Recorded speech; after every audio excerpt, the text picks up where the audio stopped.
Well, I mean, if you're just training, I think it's very important that you have a focus. Of course, coming onto the mats, doing a class, getting your rounds in, that's obviously going to help make you better, no matter what. But if you really put into your mind that you have a specific goal, a specific focus inside training, a certain element to your game, something you're trying to add in, something you want to focus on, you're going to get more progress, and you're going to be able to create data. You're gonna be presented with data because you were focused on this thing. And if something messed up, someone reacted in a certain way that you weren't prepared for, that's a question right there.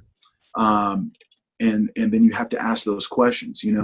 This is how I came up. My father and we never had a black belt instructor here in our state to learn from on a daily basis. Everything we did was traveling. We travel, learn, bring it home, drill it, work on it, try to do it in our training. That was our focus.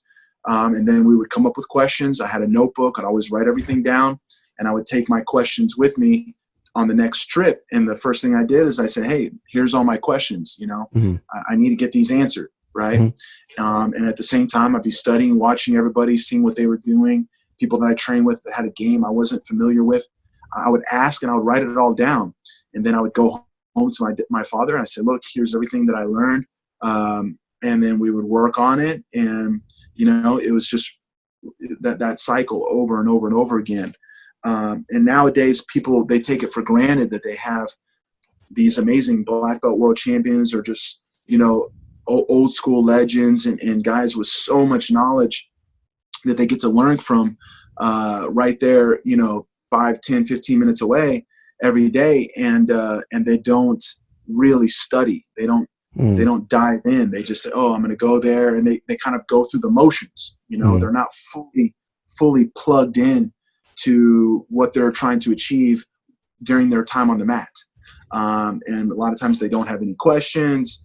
They're not super goal oriented. Of course we all want to get better. That's an easy goal, but what position, what technique are you trying to achieve today? When you roll with this person versus that person, what is your goals, And so that will help a lot in helping people get better. And I think when you really study it like that, you have a deeper understanding inside your mind, and it'll naturally make you a better teacher, because you can explain to everybody, hey, I remember when I did this, and this reaction used to give me a problem, and I figured out, by asking a question or whatever, or making adjustments in my training, you come up with the solutions, and that's your story in teaching, and then it helps you explain your whys and your process,